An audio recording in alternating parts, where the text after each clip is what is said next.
Good morning. Ever find yourself wondering, what's the secret to waking up feeling refreshed, even decades after retirement? Maybe you've heard stories about folks who've celebrated their 100th birthday, still gardening, laughing with grandchildren, or even dancing at family gatherings, and thought, how do they do it? Well, today we're pulling back the curtain. We've traveled to the corners of the globe, from the sunny hills of Sardinia to the peaceful islands of Okinawa, to uncover the morning habits of those who've mastered the art of living long, joyful lives. And guess what? These habits aren't complicated. In fact, they're so simple, you might already be doing some of them. Now, I know what you might be thinking. At my age, can a few morning routines really make that much difference? Let me tell you, absolutely. Science tells us that how we start our day sets the tone for everything that follows. And for those who have reached 100 or beyond, mornings aren't about rushing or checking off to-do lists. They're about grounding themselves in small, nourishing rituals that add up over a lifetime. Today, we'll explore the first few habits that these remarkable individuals swear by. Think of it as borrowing a page from their playbook to write your own story of vitality. Let's start with the very first thing these centenarians do when they open their eyes. And no, it's not reaching for a smartphone or scrolling through the news. In fact, many of them don't even own a TV. The first habit is all about starting slow and savoring stillness. Imagine waking up without an alarm clock, your body naturally syncing with the sunrise. That's exactly what happens in places like Okinawa, Japan, where elders rise with the light. They take a few moments to stretch in bed, breathe deeply, and set a positive intention for the day. One 103-year-old woman we met called it listening to her bones, giving her body time to whisper what it needs before her feet hit the floor. Now, I'm not saying you need to toss out your alarm clock tonight, though if you can, why not try it this weekend? The key here is to avoid that jolt of stress we often feel when we're rushed. Instead, try this. Tomorrow morning, when you wake up, pause for just 1 minute. Place your hands on your belly. Take 3 slow breaths and ask yourself, what would make today feel good? It could be as simple as sipping your coffee on the porch or calling a friend. That tiny moment of calm. It's like giving your nervous system a warm hug. Next up, water before anything else. After hours of sleep, your body is quietly dehydrated. Centenarians from the blue zones, regions where people live exceptionally long lives, almost always begin their day with a glass of water. But here's the twist. In Sardinia, they often add a spoonful of fresh lemon juice. One spry 101-year-old shepherd told us, it's like waking up the trees inside you. Lemon water kickstarts digestion and provides a dose of vitamin C. But even plain room temperature water works wonders. Try keeping a glass by your bedside the night before. No need to get up right away. Just sip it slowly while you enjoy those quiet moments we talked about. Now let's talk about movement, but not the kind that leaves you breathless. In Ikaria, Greece, known as the island where people forget to die, elders don't hit the gym. Instead, they move naturally, tending to their gardens, walking to a neighbor's house, or even doing light chores. The secret? They keep their joints and muscles engaged without overdoing it. One of my favorite examples is a 99-year-old man in Costa Rica who starts every morning with 5 minutes of gentle arm swings and toe touches while humming his favorite song. It's not exercise, he told us, it's just living. So, what can you do? If you enjoy a morning walk, fantastic. But if mobility is a challenge, seated stretches, or even air painting, moving your arms like you're brushing color onto a canvas, can get your blood flowing. The goal isn't intensity, it's consistency. Think of it as oiling the hinges of a well-loved door. A little movement goes a long way in keeping everything working smoothly. Now, before we move forward, let's take a breath together. These habits aren't about adding more to your plate. They're about savoring what's already there. The sunrise outside your window, the cool water on your tongue, the joy of stretching into a new day. And guess what? You've already started. Just by being here, by caring about your well-being, you're planting seeds for a brighter tomorrow. Stay with me, because up next, we'll explore how centenarians fuel their bodies in the morning. Hint, it's not a sugary cereal or a rushed muffin. And you might be surprised at how one simple food can transform your energy levels. If you're still watching this video and found this information helpful, please leave a comment below to let me know what you think.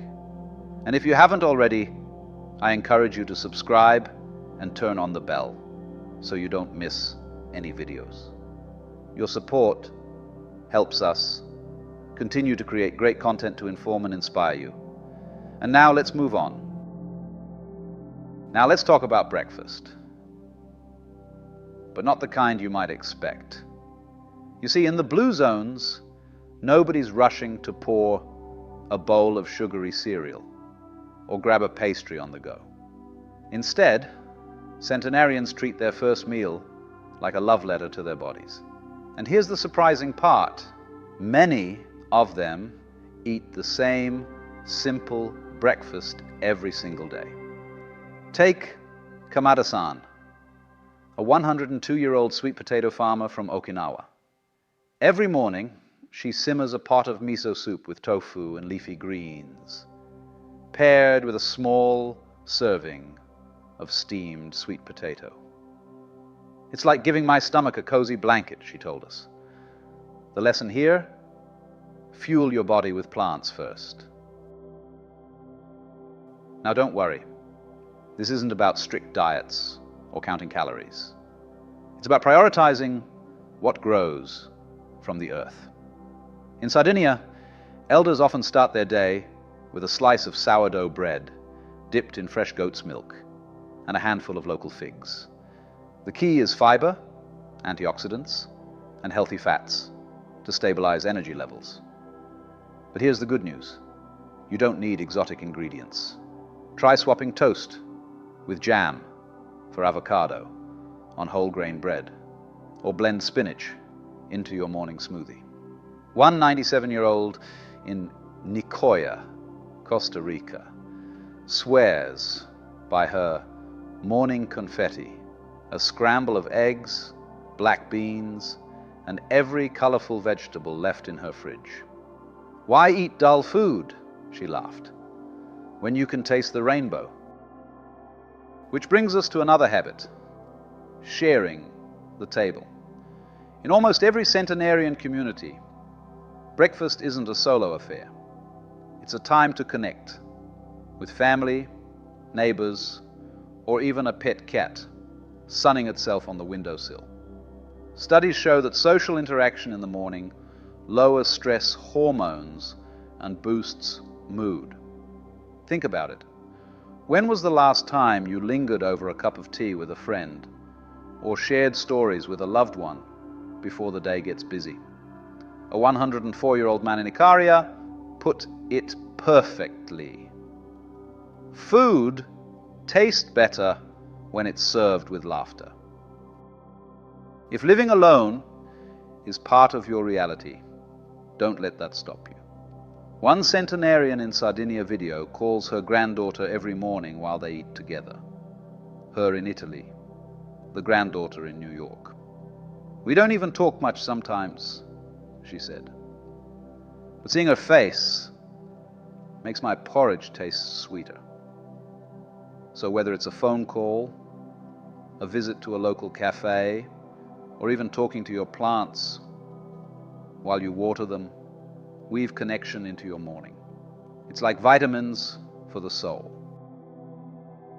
Now let's step outside, literally. Morning purpose is a thread that runs through the lives of every centenarian we met. They wake up with a reason to engage with the world, no matter how small it seems. For some, it's tending a garden. "My tomatoes need me," said a 98-year-old in Greece. For others, it's feeding chickens, knitting hats for newborns, or even writing a daily haiku. The point isn't productivity.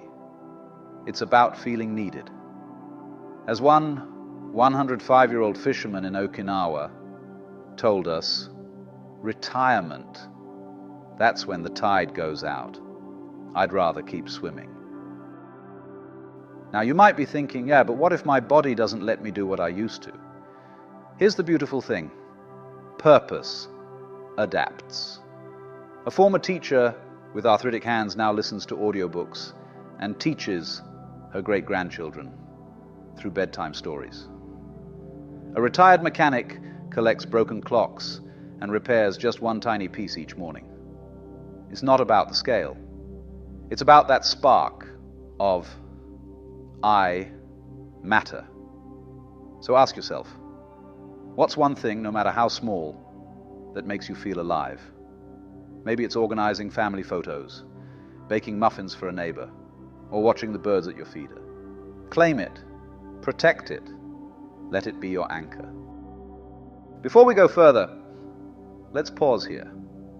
These habits, nourishing your body, sharing moments with others, embracing purpose, they're not a checklist, they're a rhythm, like the tide, coming in and out. And the best part?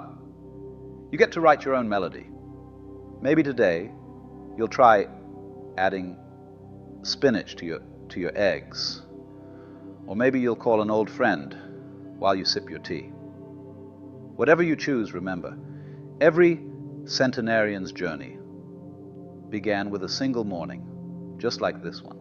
Coming up, we'll explore the final habits, including one surprising practice that's all about letting go, not adding on. And trust me, it might just change how you see every sunrise. Imagine this. You've nourished your body, shared laughter with someone you love, and begun your day with a sense of purpose. What's left? Well, here's where the centenarians we met surprise us most.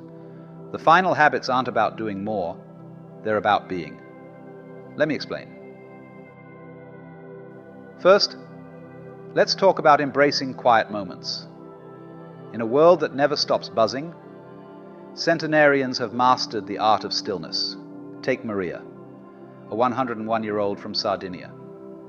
Every morning, rain or shine, she sits in her favorite chair for 10 minutes and simply exists. No meditation apps, no mantras, just her, the birdsong, and the breeze. It's how I drink the day, she says. Scientists call this mindful awareness, but Maria calls it letting her soul catch up. And here's the magic. These pauses lower inflammation, ease blood pressure, and, as Maria proves, add years to your life. Now, I'm not saying you need to become a monk. Start small. Tomorrow after breakfast, try sitting quietly for 2 minutes. Feel the weight of your body in the chair. Notice the hum of the fridge, the tick of the clock. If your mind races, that's okay. One 99-year-old in Costa Rica told me, "Thoughts are like stray cats. Let them wander in, then shoo them out." The goal isn't emptiness. It's giving your spirit room to breathe. Next up, working with your hands. Whether it's kneading bread, pulling weeds, or folding laundry, centenarians almost always engage in tactile, repetitive tasks each morning. In Icaria, men in their 90s still build stone walls by hand, not because they have to, but because the rhythm grounds them. When my fingers are busy, said a 103-year-old quilter in Oklahoma, my worries go quiet. Research shows that manual activities reduce stress and keep cognitive decline at bay. But here's the twist. It's not about perfection. A lopsided scarf or a slightly crooked tomato plant still counts. The act itself is the medicine. Don't have a garden or a knitting needle? No problem. Try arranging flowers from the grocery store, repotting a houseplant, or even doodling on the morning newspaper. The key is to let your hands lead, not your to-do list. As that Oklahoma quilter told me, it's not craft. It's my morning conversation with joy. And now, the most surprising habit of all, letting go of what doesn't matter. Centenarians have a knack for shrugging off life's petty annoyances. Missed the bus, spilled coffee.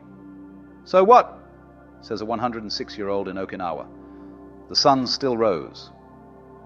They focus on what truly fuels them: love, curiosity, simple pleasures, and release the rest.